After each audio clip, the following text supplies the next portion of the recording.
Although acceptability has emerged as a key factor for compliance in the pediatric population, knowledge on this multifaceted concept is still fragmented.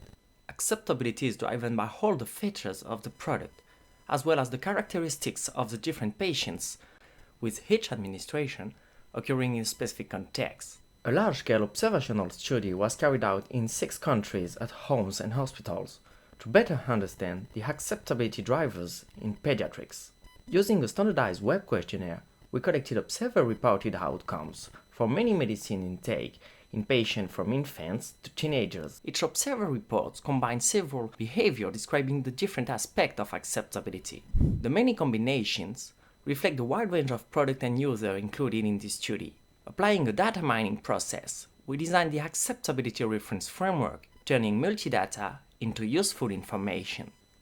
First, a mapping process summarized the key relationships between the 2,366 evaluations into an intelligible low-dimensional space, the 3D acceptability map. The evaluations are positioned on the map according to the similarity between the ideal combination, which remains the most used, and the combinations with the worst observed measure, which has been hopefully and frequently used.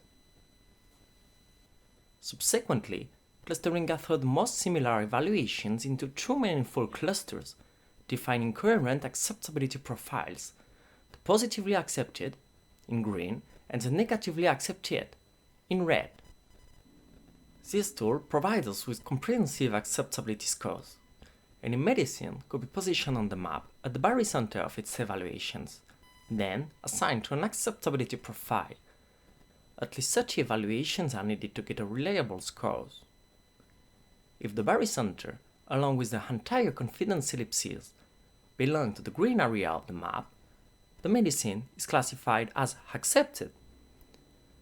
This appears not to be the case for the medication Y, which is fully located in the red part of the acceptability map.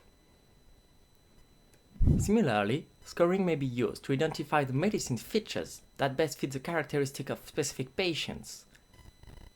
Herein, we investigated the acceptability of the formulations used in Moroccan hospitals in pediatrics.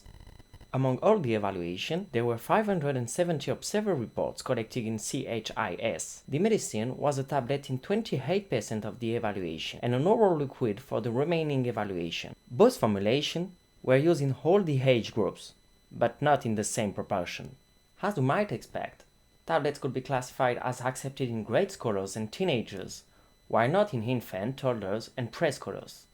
Among all the negative observations, we should note that tablets were crushed or dissolved for 90% of the children from 3 to 5 and for all the patients less than 3.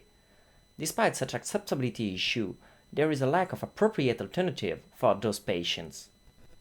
Although raw liquid preparations appear to be well accepted in preschoolers, it seems not to be the case for patients under 3.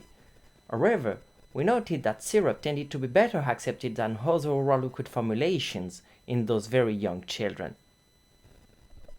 The many aspects of acceptability should be considered to select an appropriate dosage form, and much remains to be done to develop and prescribe medicines with the best adapted feature to reach a satisfactory acceptability in each different age groups of pediatrics.